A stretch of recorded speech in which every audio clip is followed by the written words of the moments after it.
Welcome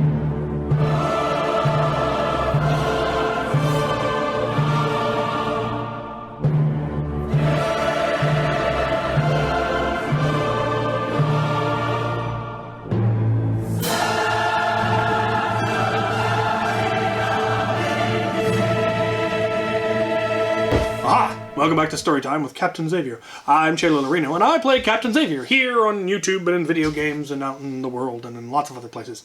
And today's story isn't really a Captain Xavier story. It's really more of a Chaylo story. This is how I came to my current definition and understanding of art. And as someone who has been an artist in many forms, through, I've written a lot of poetry, I've done acting, I've done dancing, I've done singing. Never was much into drawing, though I have done some. But my understanding and appreciation of art was very much created or changed or formed through a conversation that I had with my younger brother many, many years ago. And then again by a conversation that I had with my brother about 5 minutes ago. And that's kind of how you grow as a person, as you learn stuff. But the original conversation took place many, many years ago after he had just completed his first semester at college to get his art history degree. He has a degree in art history and chemistry with the focus being on art preservation and restoration and conservation. But in order to get those degrees, he had to take some art classes. Now you have to understand that my younger brother is an incredibly talented artist, and he was before he went to college. He was actually originally accepted to the School of the Art Institute of Chicago, which apparently is one of the most prestigious art schools in the country. And he turned them down to instead go to the American Music and Drama Academy in New York and study acting, which he later discovered he didn't want to do for a living, so he then went back to school to get his degrees in art history and chemistry. And this was after the first semester. And he, in the conversation that I had with him just before this, I wanted to make sure that I got the story straight, because I'd heard the original story was so old and I'd retold it so many times. I wanted to make sure that I still had the details right, that I hadn't, forgotten everything or embellished, or how stories tend to do as you retell them over and over again, just for the sake of a good story. And we ended up having another long conversation about the nature of art and how much his understanding had changed, and how that then altered my own, which is just neat to be able to grow like that. But it had been his first semester, and he had gone into school with a certain belief and understanding and his opinions on what is and isn't art and good art and all of that. And he'd gone in with a very strong classicist view. Classical view? I'm not sure what the word would actually be. I'm going to get a lot of words wrong. Be kind in the comments, or I'll delete your comments. He believed that that art should require a great deal of technical skill. So things like the Mona Lisa and the works, the general works of Da Vinci and Michelangelo and Raphael and all of those classic artists who created very realistic things. And he believed that was good art. That the slapping paint on a random canvas randomly did not good art make. That was the opinion he went into school with. And he then took this first year art class, Art 107, the Introduction to 3D Art and Sculpture. And like I said, he went in with that classical view that art needs to be technically complicated and show a large amount of technical skill. And so, but the teacher in this class was very much a anything can be art kind of teacher, and he had issues with that, and so he ended up kind of being snarky and rebellious. And it turns out there are actually official technical terms for that sort of behavior in art. It's very much a thing. But he didn't know that. He thought he was being, subversive and sneaky and terribly clever, and it turns out there's just a whole sub-school of art that describes exactly what he was doing. And he was also able to read the teacher very, very well and figure out what sorts of things is this teacher going to like. And he created that. So there was a level of sneaky pandering whilst being sarcastic about it. being snarky. Basically saying, how far can I push this teacher with the anything can be art? How much can I get away with? Which is how you know he's my brother. And it turns out he couldn't find the upper limit. But he did a lot of odd and strange things in the class, because the teacher would come in with like grocery bags full of spam, canned spam, and inform them, this is your medium, make art. So they're spam sculpting. They're sculpting in spam. And this, to my brother, who believes in, at the time believed in, the classical thing, was like, oh god, this isn't art, this is just garbage.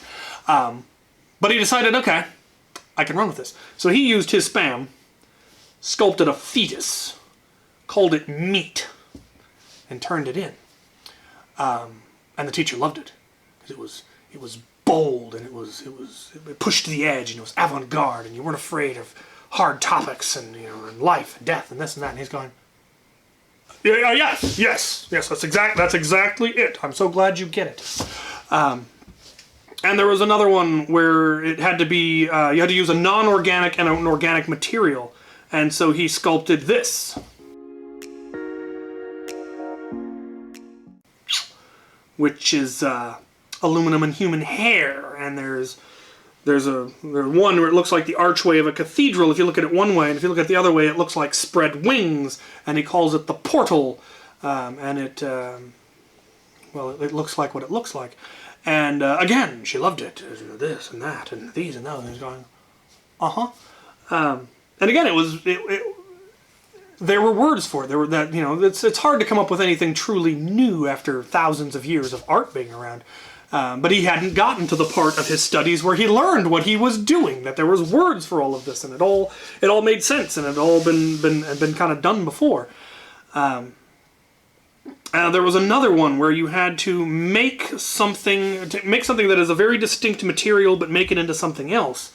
And so he did a whole bunch of items. He took Tootsie Rolls and made them into lipstick. He took bubble gum and made it into a condom. He made wax crayons into coins. He made a box of colored pencils into a box of cigarettes, and a number of other items that you might find in a woman's purse. And then when he presented it, it was in a purse.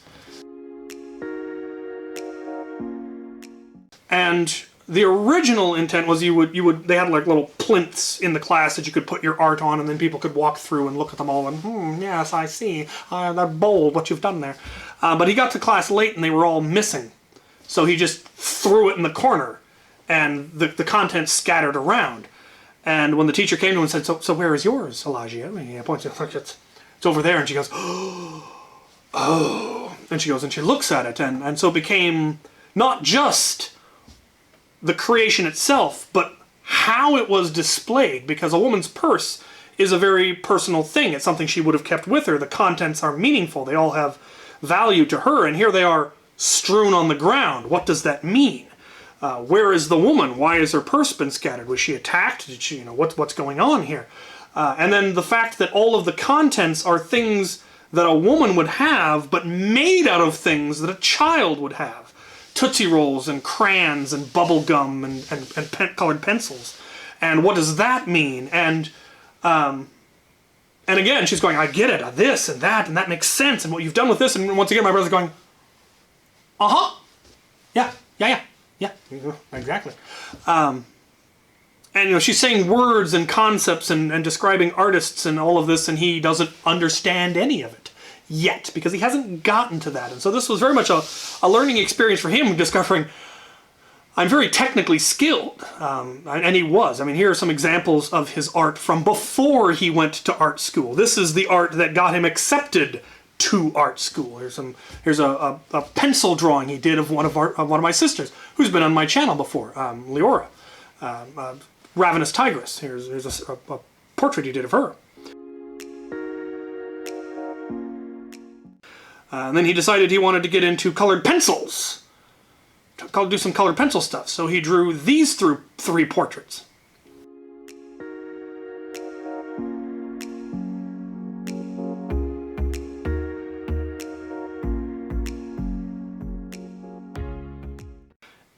So he's incredibly technically skilled. In fact, when he later took a drawing class, the teacher basically told him, I can't teach you anything you don't already know about technique, about how to draw something and make it look good. So we need to figure out how to teach you why to draw, what to draw, as opposed to how to draw. And that took him some getting used to, because again, he still had that classical thought of, it needs to look good. If I make it look good, then it's good art. And I'm like, yeah. So I mean, that's why they have schools for this sort of stuff, because there is a great deal of history and of understanding and of philosophy and psychology that goes into true serious art. But we get to the final for the class, and the final for the class is a self-portrait.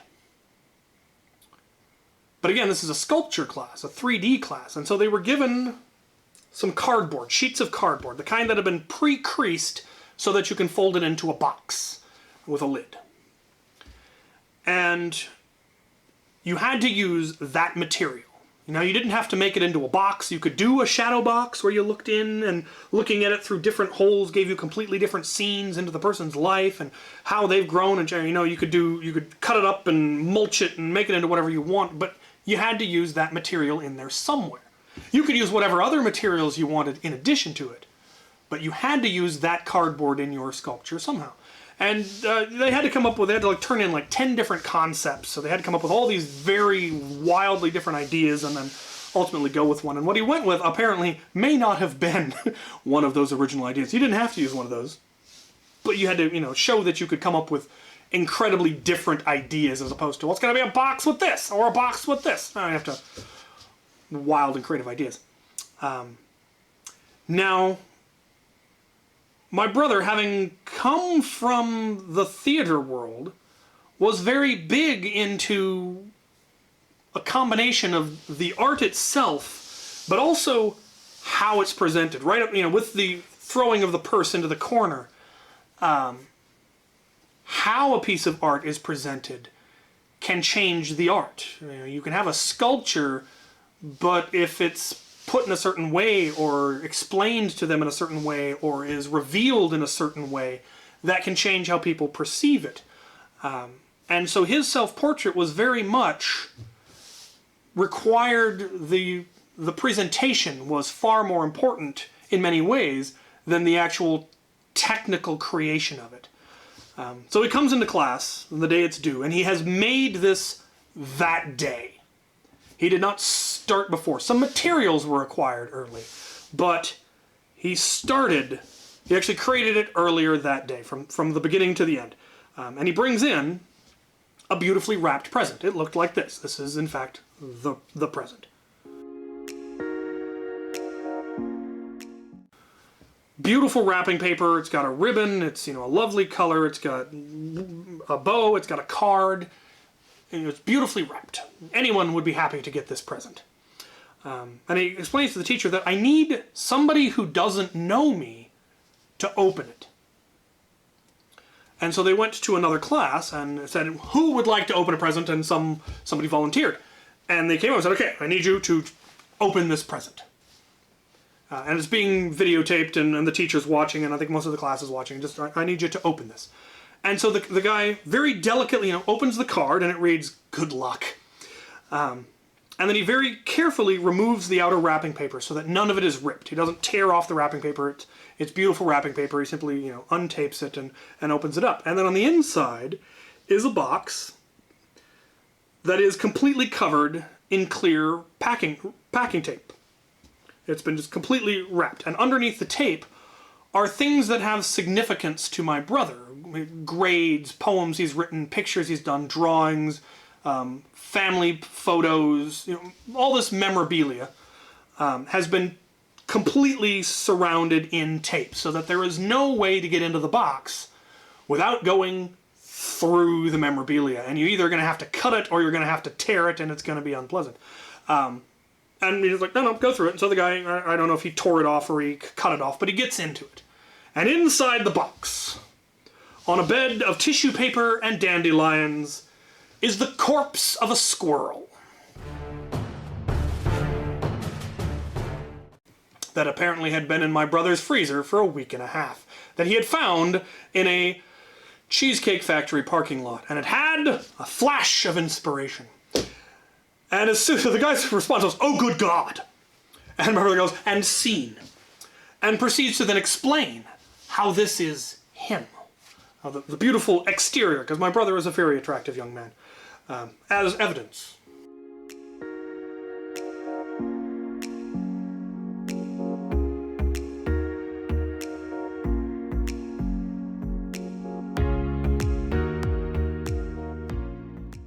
And once you get through the beautiful exterior, you have the parts that really matter to him, that he feels really makes him him, and things that he values or that he's proud of or what have you. But you have to tear through that or cut through it in order to get to the core, which is a dead squirrel. And he explained how that was life and death and expectations and disappointments and confusion, because the reaction of the man when he opened it up was, "Oh, good God!" And he goes into this explanation, and he's just making it up. It's just buzzwords and stuff that he knows the teacher will eat up. And he can see her in the background, and he realizes, "I'm going to get an A." And at the same time he's going, "I'm going to get an A for a dead squirrel in a box. How is this art? I don't get it. I don't understand." And that kind of troubled him. And so the next time I got to hang out with him, when he was in a play and I went down to see it, we had this long discussion about, what is art? What is the nature of art? Why was everyone so impressed by all these things he was doing out of, almost sarcasm and spite? And they kept talking about things that he didn't understand, and movements, and how his final was really a form of a happening, and he didn't even know what that meant. And it bugged him, and he was wasn't sure what to do. And I had no idea either. I had no history. I'd never taken an art history class in my life. But we talked about it, and we discussed it, and we were both very confused. But we were able to work out a functional definition that worked for both of us at the time, and I'd been using it for the last decade probably. And then he went on to actually take all the courses and learn all of that stuff. But it turns out we'd both been using the phrase "dead squirrel in a box" to describe art, but differently. To him, it was that last-minute project that you throw together, and it's just that you make up and you fudge your way through, and it somehow still works out. That's a dead squirrel in a box. I was using it to describe, if you will pardon the vulgarity, bullshit art. Like the blue heart covered in tools on the WSU campus, or I went to an art show where it was just computer paper with lines drawn on it. Very straight lines, but they were clearly just drawn on with pencil. There's a whole bunch of them, just on the walls. What? This isn't art, this is a dead squirrel in a box. But the working definition that we came up with at that point was that art is a demonstration of skill. But that it's not always the skill that you think it is, and that you need to find the skill that's actually on display. And I really liked that, and it allowed me to go into the world and look at things that were considered art, that were being called art, that were being sold as art or displayed as art, and be able to look for the skill. Now, sometimes you could easily see, yes, there's obvious technical skill involved. Michelangelo's statue of David, yes, there's technical skill. The Mona Lisa, yes, there's technical skill. But sometimes you'd see things that the skill wasn't readily apparent, because it obviously didn't take a lot of skill to create, but it's still on display. Why? What skill is actually on display here? And it might be, the reactions that people are having, the ability to invoke a specific set of emotions from people seeing it. That takes skill to be able to create something that brings out a specific emotional response. It might have something to do with history. It might have something to do with just making people think. That all involves skill. The white canvas with a single smear through the middle that's being sold for $10 million. The smear isn't the skill. There is a different skill in play here that's worth $10 million. Either that or it's money laundering. But it might be something where the artist is well known, has done works, or has networked and known the right people, been to the right places, done the right shows, schmoozed the right people. There was skill involved in getting to a point where somebody would pay $10 million for anything that you've created. That took skill. The technical skill isn't what's on display. There's something else. And it allowed me to look at things and appreciate things that I wouldn't have appreciated before.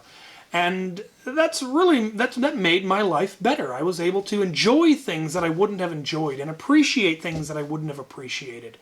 And so I really like that we had that conversation. And then the conversation we had last night has given me even more understanding, and I kind of wish I'd had it sooner, but wasn't the right time yet. Because he, like I said, went through all the classes and learned about all the things that they were talking about, how, you know, his final had really been a happening, and he didn't know what that word was. Oddly enough, I would have known if he'd mentioned it, because my mother had talked about happenings from when she was in college, and how the opening of the box was in and of itself part of the art. And the problem is that you can never open that box again, and you can never have that visceral reaction that the guy opening it had. I can tell you about it, and you can imagine it, but it's not the same as having been in the room. Being there, opening the box, seeing the squirrel was part of the art. And so, you know, it's very interesting, and he did a number of things like that, and again, it was coming from his theater background, bringing it into this, where a lot of it was in the presentation. He understood that how you presented it mattered as much as what you were presenting, and again, that's another one of those skills, the skill of the presentation. Knowing how to present it, knowing how to sell it, knowing how to, bullshit it, matters. The technical skill might not matter nearly as much as the performance of it all. But what he learned and what he brought to me was that another key element to something truly being art is intent. The person who created it, if they were trying to create art, then they did. Whether it's good art or bad art, that's a whole different story, and that's not what I'm going to get into today. I meant it to be art, and so it is. And that opens up another whole world of things that you can then look at in trying to analyze the intent. What was the artist? What was their intent? What were they trying to demonstrate? A technical skill of, look how good I am at painting. That's a perfectly acceptable intent. Were they trying to evoke an emotional response? Were they trying to trigger, was it a psychological thing? Was it a political thing? Trying to get people to think about something. That intent in the use of their skill is what makes it art. Or at least that's the definition that my brother now uses, and that I think I will use going forward, because I will be able to look at things and look for the skill and then look for the intent. Because many things that people wouldn't consider art will fall into those definitions. Many things that you have never considered to be art might be now, and you might be able to find the beauty in things or the skill in things that you didn't see before. And I definitely have over the course of the years, and just since I had the conversation with my brother, have thought of many things where I'm like, that changes how I view that. I looked at it from a technical aspect and was able to see that there was skill involved, but I hadn't really taken the intent into account, and now looking back and looking at the intent, I look at it differently. Because how you look at something also, the skill involved and the artist's intent are all well and good, but it always is going to come down to how you perceive it. The audience is also important. If the art isn't ever seen, is it really art? Now, you can make art for yourself and it's only seen by you, and that works. But how I perceive something might be very differently than how it was intended, but it doesn't matter how it was intended.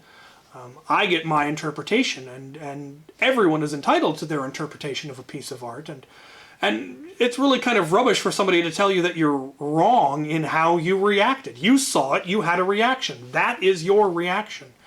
Now, if somebody comes in and gives you additional information that you didn't have when you initially saw it, and you look at it again and you react to it differently, that's a whole different piece of art, quite frankly.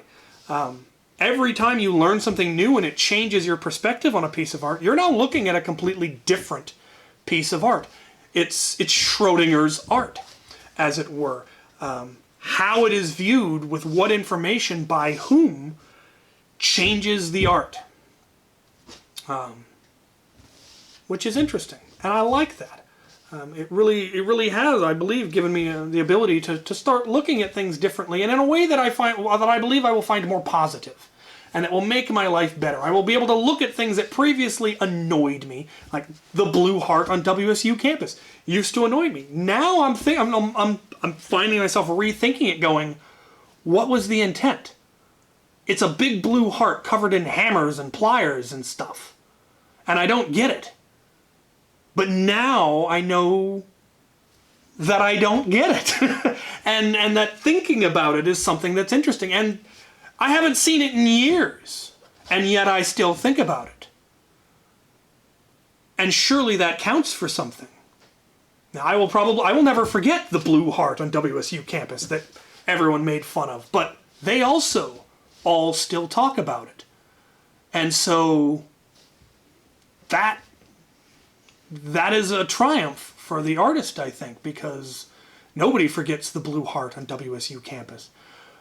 And I am curious now, looking at the construction standpoint, how did they attach all those hammers? I never looked closely at it and going, are they welded on? Are they glued on?